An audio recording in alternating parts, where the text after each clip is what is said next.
వివాహాలే నశించాలి, విరాగాలే ఫలించాలి.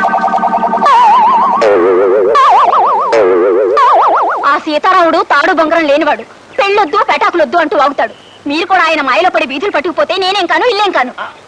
అంటే శ్యామల ఇప్పుడు అది నోరు ముయ్యండి. కత్తి సరసాలు. ఏ బంట్రోతు ఉద్యోగం అయినా చెయ్యండి, ఓ 400 వస్తాయంటే వినిపించుకోరు. కవిత్వం రాస్తా కథలు చెప్తానంటూ పైచి పోయేషాలేస్తారు. ఇంటాయనకి మనం 6 నెలల అద్దె బాకీ ఉన్నాం, గుర్తుందా? ఎందుకు గుర్తులేదే?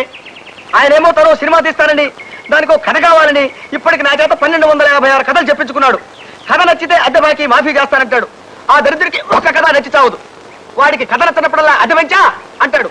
ఆ అగ్గి పెట్టేంత కొంపకి ఓసారి నెలకి 1,50,000 దాకా అద్దె పెంచాడు తెలుసా? పైపెచ్చి వాడికి కథ వినిపించాలంటే ఆసనాలు చావాలి. అదో చావు. బావగారు, మీ పెళ్ళైన 15 ఏళ్లకి మా అక్కయ్యని చూసి వరదామని పొరపాటున భోపాల్ నుంచి ఇక్కడికి వచ్చాను.